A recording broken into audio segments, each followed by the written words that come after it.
tenho em mãos um assunto importante, está publicado na Gazeta do Povo, poucos jornais repercutem isso e nós precisamos ficar atentos porque é uma pauta muito cara a nós conservadores. A manchete da Gazeta do Povo diz o seguinte: Câmara deve votar lei que equipara feticídio após 22 semanas a homicídio. O que é isso aqui? É um projeto de lei de autoria do deputado Sóstenes Cavalcante, que é do PL do Rio de Janeiro, que está equiparando o assassinato de um bebê na barriga da mãe depois da 22ª semana de gestação a homicídio. É claro que há algumas tolerâncias legais para o aborto, né, para o feticídio, e não há punição nem para médicos e nem para gestante que decide por isso, em caso de estupro, de anencefalia ou de risco de vida para a mãe.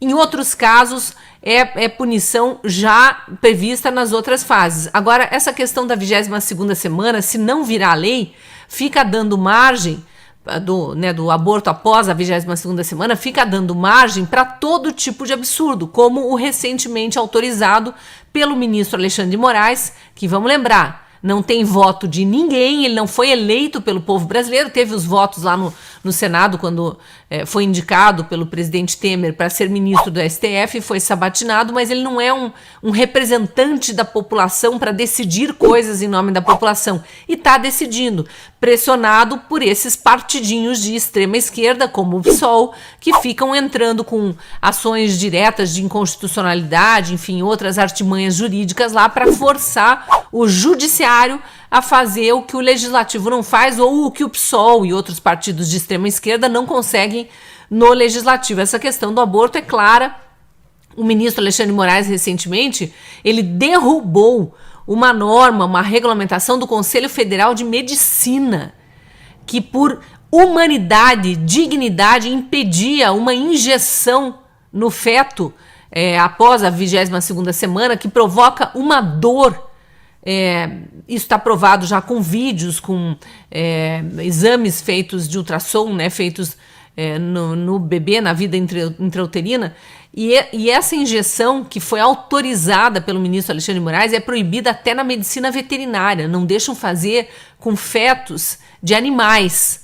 Mas o ministro Alexandre de Moraes acha que tudo bem fazer com fetos humanos porque o PSOL e esses partidos aí ficam insistindo que isso seja autorizado. Esse projeto de lei que está para ser votado, ele bota um ponto final nessa palhaçada. E a gente tem que chamar assim, tem que usar palavras pesadas, porque é como deve ser visto o judiciário quando ele resolve legislar e enfim, para ir contra a maioria da vontade do brasileiro. Os brasileiros já demonstraram em pesquisa que são pró-vida em sua imensa maioria, mesmo brasileiros de esquerda. Agora, esses extremistas aí que querem assassinar bebês no útero das mães ficam forçando a barra. O projeto do deputado Sóstenes Cavalcante, que inclusive está pedindo requerimento de urgência aí para tentar votar o quanto antes, ele prevê o seguinte: quem matar bebês em gestação após a 22ª semana vai ser julgado por homicídio. Passa a ser considerado um crime mais grave, com detenção de até 20 anos de prisão. De acordo com o texto, o juiz pode escolher uma outra pena conforme exigirem as circunstâncias individuais de cada caso. Ele pode, inclusive, deixar de aplicar a pena se as consequências da infração atingirem o próprio agente de forma tão grave que a sanção penal se torne desnecessária. Estou lendo aqui o texto do projeto de lei, por isso que tem uma linguagem um pouco mais rebuscada. É importante a gente acompanhar isso, é importante a gente mandar mensagens para os nossos parlamentares pedindo que aprovem isso, porque coloca-se um ponto final nessa farra que virou a questão da defesa da vida ou da defesa da morte de bebês no ventre das mães. Mesmo nos casos em que a lei autoriza o aborto, tem que se considerar a dignidade da pessoa humana, e aquele ser em formação é uma pessoa. Então, se não se considera que o procedimento deve ser feito ainda na fase embrionária ou antes da 22ª semana, que é quando o feto não tem condições de se desenvolver fora do útero materno, quem vai decidir isso? Juízes? ministros no papel de juízes, a gente não pode deixar isso continuar acontecendo. Olho nesse PL, deixa eu ver aqui o número do PL do deputado Sóstenes Cavalcante, PL 1904 de 2024. Deve entrar em votação nos próximos dias, estejamos atentos e mobilizados pela vida, pró-vida sempre. Pois é, Cris, a gente está nessa luta aqui também, pelo PL 1904, de olho nessa decisão, que vai confrontar com a decisão do ministro Alexandre de Moraes, né, que contrariou, né, a orientação do Conselho Federal de Medicina, um verdadeiro absurdo. Esse governo impressiona qualquer um, até aqueles mais pessimistas em relação ao retorno da corrupção. Nós estamos vendo aí escândalos semanais. Bom, aparentemente deixou de ser escândalos semanais para escândalos diários. Ontem a gente teve o escândalo do arrozão, a tentativa escancarada do governo de tentar roubar dinheiro público através da licitação da compra de arroz internacional, no qual estava ali inserido empresas que foram abertas há pouco tempo, capital social de 80 mil, ligadas ao PT, o dono já fugiu para a Europa, escancarou, inclusive vai ter uma CPI sobre isso e eu tenho certeza que muita gente vai ser presa rapidamente para ser liberada pelo STF. Aí ontem foi esse escândalo, nós ainda estamos falando sobre esse escândalo, ainda novas informações vêm à tona sobre o escândalo da licitação do arroz e hoje já tem um novo. Ministro do Lula é indiciado pela Polícia Federal por um esquema de corrupção. O ministro é o Juscelino, ministro das Comunicações, que já participou de vários escândalos nessa legislatura, nesse mandato. Primeiro, escândalo de viajar com o avião da FAB para ir participar de leilão, de esconder patrimônio dele, de mandar asfaltar a rodovia que vai para a fazenda da família dele e alguns outros aí que são tantos que eu não me lembro agora. Esse ministro acaba de ser indiciado pela Polícia Federal. Dá uma olhada. PF indicia Juscelino Filho, ministro das Comunicações, sob suspeita de corrupção e organização criminosa. Cara, faz parte do PT, todo mundo que faz parte desse governo, a gente já sabe que de alguma forma é parte de uma organização criminosa. Tá lá, ó, PF indicia Juscelino Filho, ministro Lula, sob suspeita de corrupção e organização criminosa. Ministro das Comunicações é suspeito de desvios em contratos da Codevasf, bancados com emendas parlamentares. Vou pegar um pedaço da matéria para você entender a loucura que é esse governo. A Polícia Federal concluiu que o ministro das Comunicações, Juscelino Filho, integra uma organização criminosa e cometeu crime de corrupção passiva relacionado a desvios de recursos de obras de pavimentação custeadas com dinheiro público da estatal federal Codevasf. Juscelino Filho foi indiciado sob suspeita de crimes de organização criminosa, lavagem de dinheiro e corrupção passiva. Procurado pela reportagem, o ministro ainda não se manifestou. Então vamos analisar rapidamente. Nós temos a ministra da Saúde, que manda milhões para a cidade onde o filho dela foi contratado como secretário. Então, descarrega dinheiro lá onde foi contratado como secretário. Superfaturamento da compra de vacinas. Nós temos agora o ministro das Comunicações fazendo isso. O ministro Paulo Pimenta, o escândalo recentemente do comando ali do verdadeiro gabinete do ódio.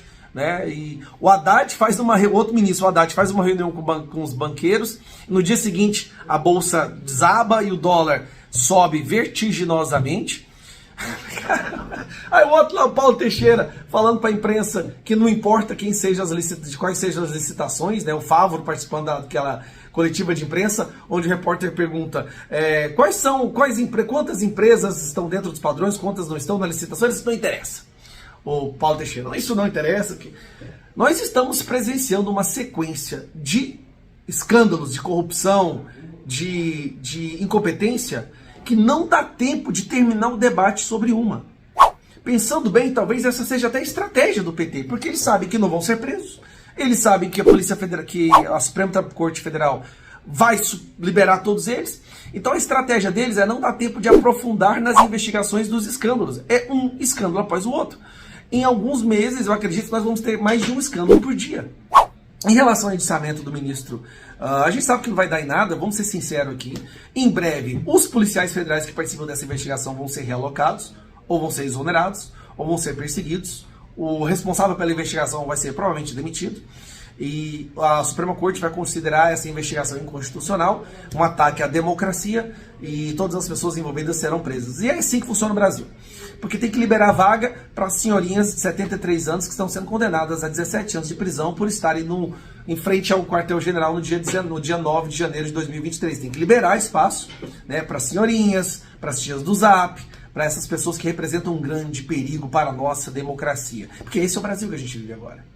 Mas os escândalos estão acontecendo. E é um escândalo após o outro. Agora mesmo, o ministro da Educação está participando de uma audiência pública, onde para ele está tudo maravilhoso, mas na porta do Congresso tem centenas de professores protestando, dizendo que a culpa é do Lula, se sentindo humilhados e rejeitados porque trabalharam para eleger o ladrão, e agora o ladrão está roubando todo o dinheiro do Brasil, não está sobrando dinheiro para a educação. E aí os professores estão revoltados. E eu acho que faz o L. Desculpa, mas faz o L. Doutrinou os alunos a votarem nessa porcaria, agora está acabando com a carreira deles e estão revoltados na porta do Congresso. É isso que dá, né, amigo? Mas é isso, pessoal. Mais um ministro sendo indiciado pela Polícia Federal. Que vergonha. E digo mais, acho muito difícil o Lula exonerar esse ministro, afinal de contas, quanto mais criminoso, mais eles gostam. Um abraço. Vamos trabalhar, ministro. O senhor é deputado federal. O senhor não conhece o artigo 53 da Constituição da Imunidade Parlamentar? É sério que o senhor acha que vai intimidar um deputado federal por conta de uma postagem? Eu prefiro as lágrimas da derrota do que a vergonha de não ter lutado, ministro. O senhor parece que não me conhece, ministro.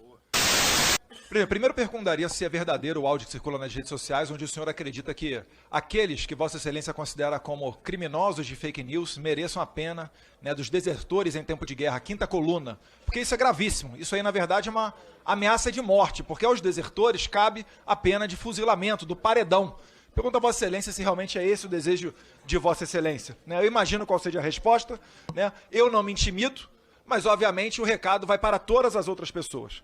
Vindo aqui agora para a questão pela qual o senhor foi convocado, né, chamado aqui para essa comissão, é por causa disso daqui. Porque eu compartilhei matéria da Folha de São Paulo, da qual Vossa Excelência entende que é fake news.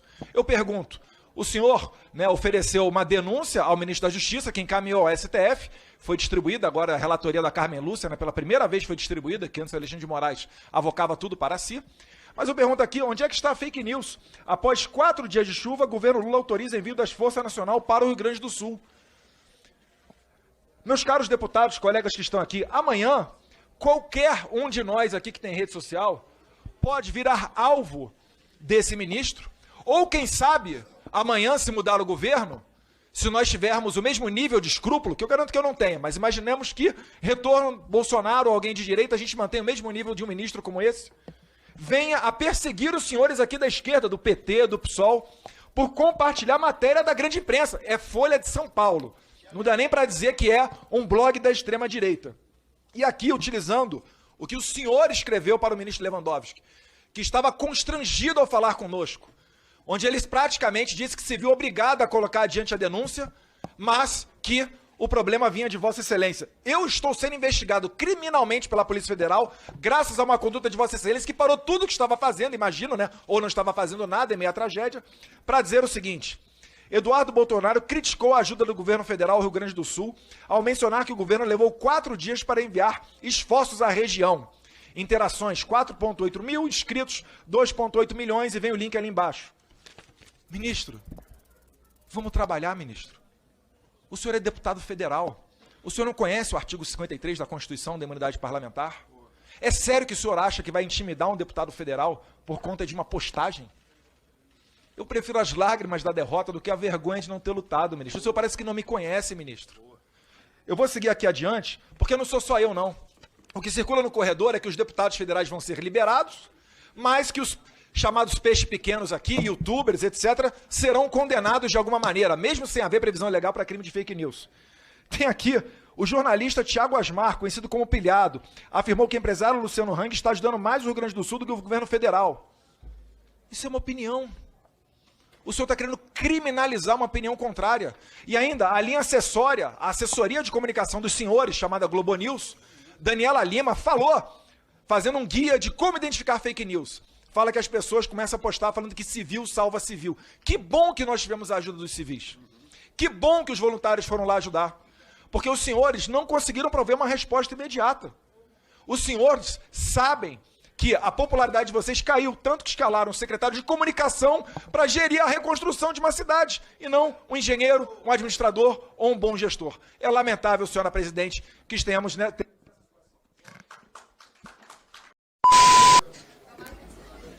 Deputado Nicolas.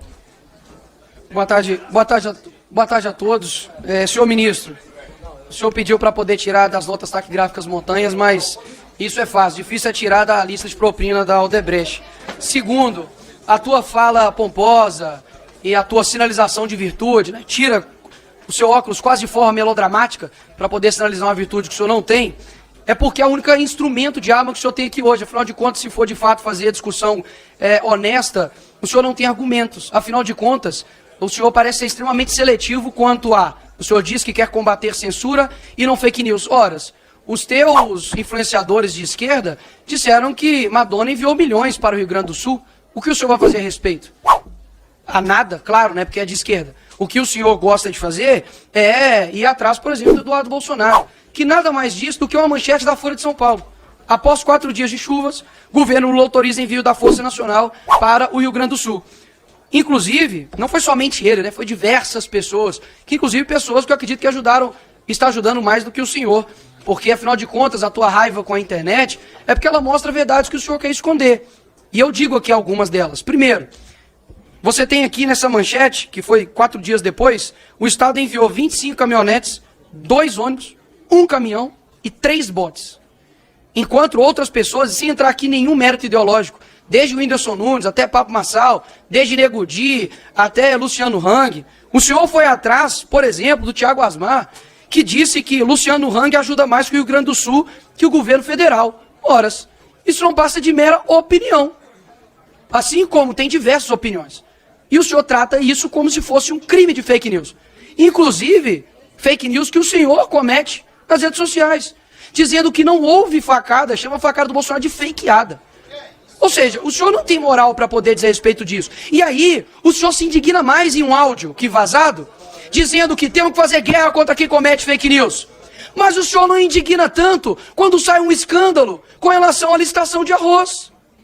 O que te indigna mais, ministro? Fake news, que na verdade não é fake news? Ou a licitação de arroz, que era para poder ajudar o Rio Grande do Sul, que inclusive nisso, que deveria ser impossível de ter falcatrua, tem. E eu confesso, hein, que eu tô curioso para saber os próximos episódios. Porque pode ter dedo mais de alguém aí, hein? Agora, quando a gente olha os fatos passados, que os senhores quiseram comparar com o Bolsonaro, vamos comparar então com o teu governo. Dilma engavetou estudo milionário que previa enchentes no Sul. Ou seja, isso não é falado. A realidade, senhor ministro, é a seguinte: é de que o senhor não consegue andar no Rio Grande do Sul, o senhor é pessoa não grata. O senhor está utilizando esse jaqueta aí, laranja, limpinha. Da mesma forma como que o senhor está andando lá no Rio Grande do Sul com a roupa passada. Se não fosse a internet, as pessoas não veriam a realidade dos voluntários, viriam só a Janja comemorando o salvamento da égua, que nem era égua, era cavalo, no fim das contas. Era isso que o senhor deveria combater, mas não. O senhor está preocupado em combater os opositores de direita. E não venha reclamar aqui e dizer, nossa, estou envergonhado com os deputados que estão me questionando. Ora, espera aí. O tema da tua vinda aqui é apuração do uso da PF contra opositores ao governo na tragédia do Rio Grande do Sul. Se o senhor quer ter uma audiência melhor, faça então e não cometa o que o senhor está cometendo, que a audiência vai ser bem tranquila. A diferença da minha democracia para a tua democracia é que na minha democracia o senhor pode, inclusive, falar mentiras. Como o senhor disse aqui anteriormente, que o senhor não foi investigado pelo Lava Jato. Mentira. O senhor foi investigado ao lado também do deputado Darcísio Perondini por suspeita de recebimento de doações eleitorais via Caixa 2. A minha democracia permite o senhor falar mentira. A tua democracia faz com que as minhas verdades não sejam ditas. Agora eu passo a palavra para os demais deputados. Obrigado. Presidente, ministro, queria pedir ao senhor para que a gente mantenha aqui o nível, porque da última vez que estive aqui, o senhor atuou como Paulo Pimentinha e não Paulo Pimenta, porque o senhor saiu daqui e foi escrever mentiras a meu respeito na rede social. Então, se tiver alguma coisa para falar, o senhor fala aqui, mas vamos tentar manter o nível, porque o senhor falou que se envergonha do parlamento que faz parte. Então, da última vez que o senhor veio aqui, o senhor falou, concordo com a deputada Júlia, que não precisamos, foi ano passado, mais de discurso de ódio. O povo nordestino espera suas desculpas pelo discurso xenofóbico de ontem. O senhor imputou a mim um crime, o senhor cometeu fake news, então eu vou lhe dar a oportunidade de pedir desculpas para mim, tá? Porque o senhor saiu daqui da outra vez e fez isso. Mas se o senhor pedir desculpas, eu não vou pedir para o senhor ir para a cadeia, né? Ou que instaurem inquérito contra o senhor, como o senhor fez com outros colegas deputados. O senhor falou aqui, acabou de falar, no começo, na verdade, ministro, e eu não quero brigar com o senhor, hoje eu não estou para briga, ministro, então vamos manter aqui a urbanidade. O senhor acabou de falar que sabe diferenciar crítica de mentira, mas parece que não. Não é o que está escrito no seu ofício enviado ao MJ. Então, posso afirmar com toda certeza, ministro, que o senhor está aqui mentindo, desinformando os deputados e a sociedade. No caso do prefeito de Canoas, ministro, eu vi um vídeo em que o senhor, em uma conversa gentil com o prefeito, vocês falam em 9 mortes. E quem divulgou aquilo foi o próprio prefeito. Depois o senhor saiu acusando pessoas que publicaram aquilo na rede social. Mas quem divulgou aquilo, e se estava errado, que eram 9 mortes, depois eram 3, foi o próprio prefeito que gravou a ligação com o senhor. Até, inclusive, achei uma deselegância. Não sei se o senhor tinha permitido aquela gravação. No seu relatório, eu vou mostrar aqui como o senhor não sabe diferenciar crítica e mentira. E se o senhor precisar, que o senhor antes ele deu uma piscadinha para mim, dizendo que se eu quisesse conversar com o senhor depois, né, eu posso ensinar para o senhor a diferença de crítica e de mentira. Até porque eu cuido muito que eu posto na minha rede social e eu não tô aqui, né, eu não quero likes, eu quero informar as pessoas. Eu tenho formação em jornalismo, então eu prezo muito por isso.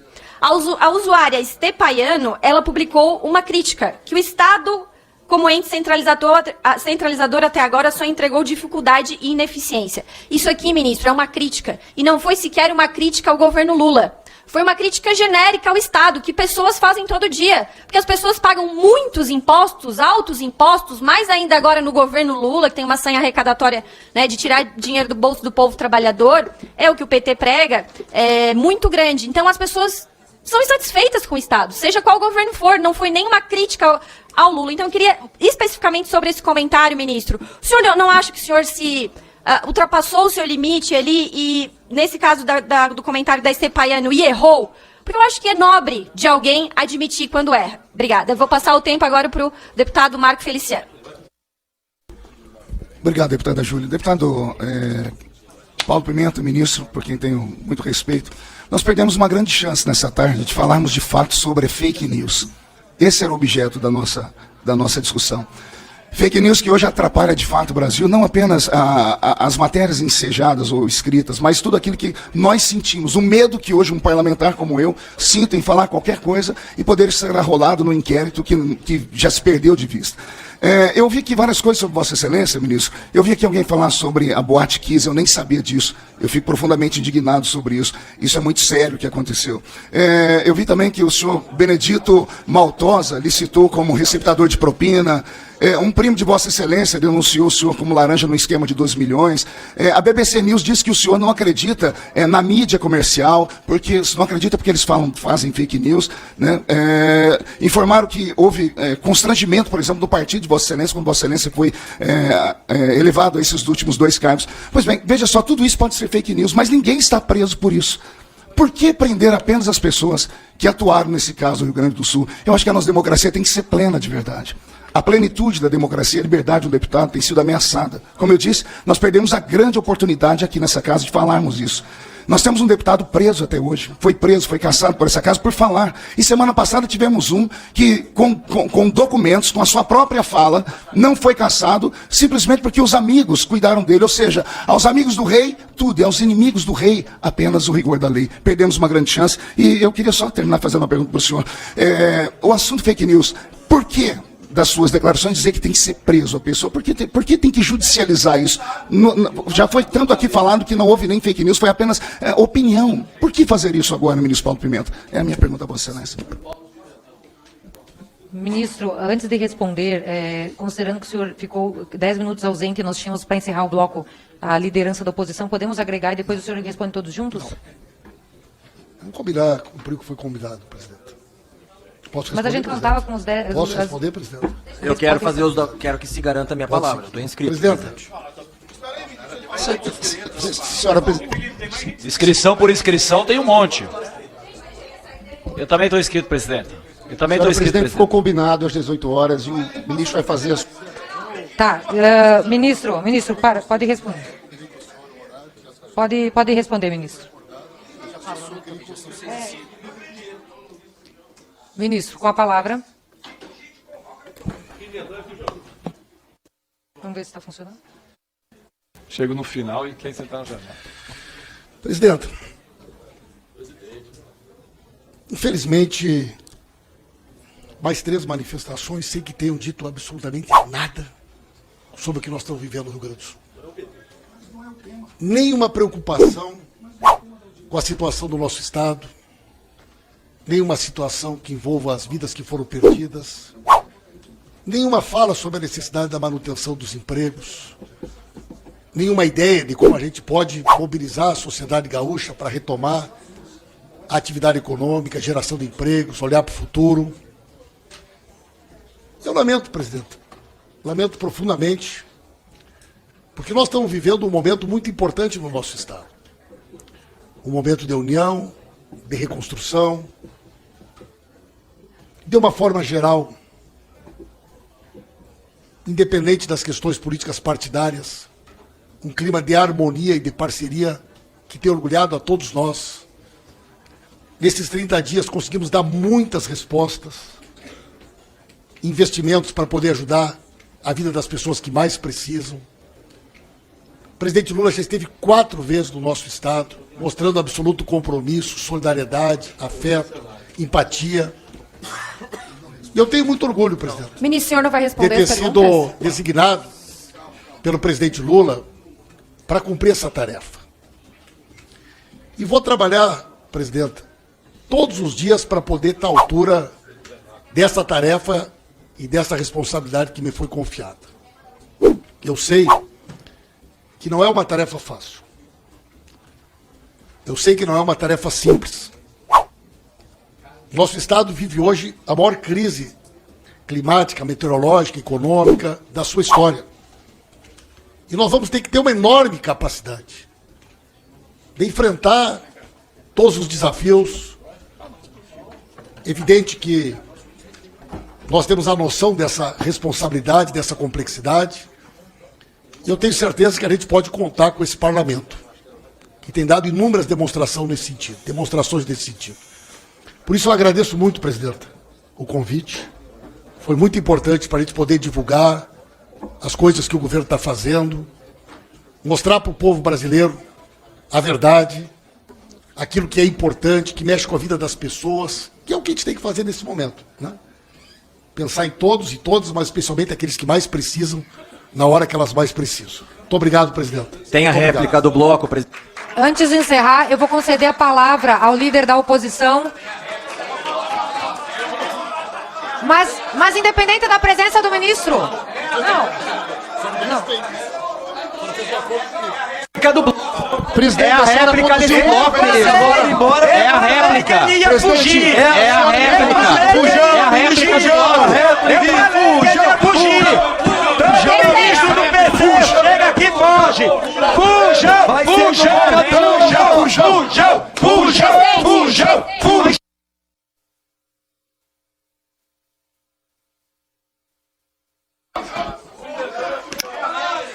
Presidente, que nunca mais seja feito acordo para convite, porque ele não responde às perguntas e vai embora a hora que quer. Não podemos. Fujão.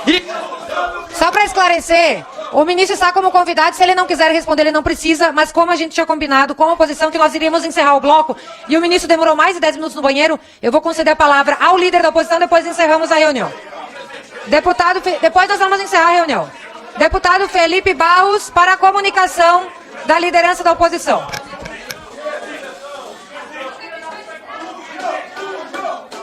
Ele responde o que quer.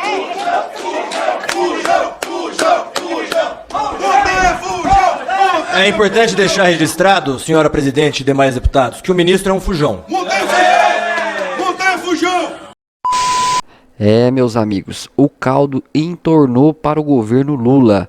Em meio à tragédia, MTST tenta causar tumulto na crise enfrentada pelo Rio Grande do Sul.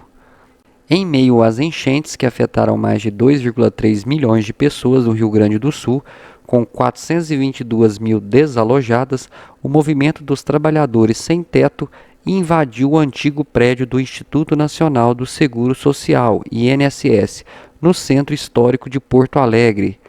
O edifício de 25 andares, que não mais abriga atendimento presencial do INSS, teve seu térreo inundado pelas águas do Lago Guaíba. Representantes do movimento social e do Instituto se reuniram na terça-feira, dia 11, para discutir a invasão, conforme noticiado pela Folha de São Paulo. Segundo a assessoria do órgão, o objetivo da reunião era deixar claro e transparente nossa preocupação com a segurança das pessoas, considerando a situação atual do prédio. O MTST contesta a iniciativa da Prefeitura de Porto Alegre e do governo do Rio Grande do Sul de construir cidades provisórias para as vítimas das enchentes. Em comunicado, a coordenadora nacional do movimento, Cláudia Ávila, afirmou que a ocupação do prédio visa demonstrar que a adaptação desses imóveis para moradia popular é possível. O MTST, assim como outras organizações políticas da classe trabalhadora, demonstrou o potencial de organização coletiva fundamental para ações de resgate, alimentando e acolhimento em tempos de eventos climáticos extremos, acrescentou. O governo do Rio Grande do Sul iniciou um projeto de construção de cidades provisórias em 4 municípios, que abrigam mais de 65% da população desabrigada. Essas áreas temporárias têm como objetivo fornecer refúgio aos desalojados, enquanto medidas de longo prazo são planejadas. Cada cidade provisória será equipada com cômodos individuais para famílias, banheiros com chuveiros, cozinhas, lavanderias e áreas destinadas às crianças e animais de estimação. Essa infraestrutura visa respeitar a privacidade e atender às necessidades básicas dos desabrigados durante sua permanência temporária. Saiu agora. Nunes está encurralado por Valdemar e Tarcísio. Entenda. Governador de São Paulo cobra celeridade na escolha de vice para a eleição municipal.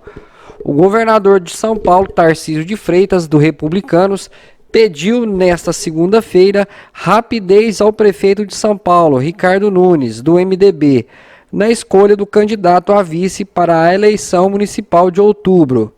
Em entrevista a jornalistas, Tarcísio expressou apoio ao nome do ex-coronel da PM, Ricardo Melo Araújo, favorito do ex-presidente Jair Bolsonaro, do PL, para o cargo. Vou estar fechado com o presidente Bolsonaro e entendo que, até pela mudança de cenário, é mais do que nunca importante fazer esse acerto o mais rápido possível, afirmou Tarcísio. Vamos estar juntos com o Coronel Araújo e com Ricardo Nunes, acrescentou. Posição de Valdemar Costa Neto sobre o vice de Nunes. Valdemar Costa Neto, presidente nacional do PL, reiterou a pressão sobre o MDB para a indicação do candidato a vice na chapa de Ricardo Nunes, após Aldo Rabelo, do MDB, optar por permanecer na Secretaria de Relações Internacionais da Prefeitura de São Paulo. Não tenho dúvida de que o vice será do PL e o Jair Bolsonaro que vai indicar, disse Costa Neto à Folha, após a desistência de Rebelo. Prefeito Ricardo Nunes evita comprometer-se. Durante uma sabatina no canal My News na semana passada, o prefeito Ricardo Nunes evitou se comprometer com a escolha do vice indicado por Bolsonaro. Eu te falo das vezes que eu tive conversa com Bolsonaro. Em uma das vezes estava a imprensa acompanhando junto. Ele falou, olha, quando eu fui candidato a presidente, não aceitei que ninguém me impusesse o vice. Então eu jamais faria uma imposição ao Ricardo. Agora, lógico, o desejo dele é legítimo de querer ter alguém em que ele confia, afirmou o prefeito. Mais uma informação na tela. Joe Biden se pronuncia após condenação do seu filho na justiça.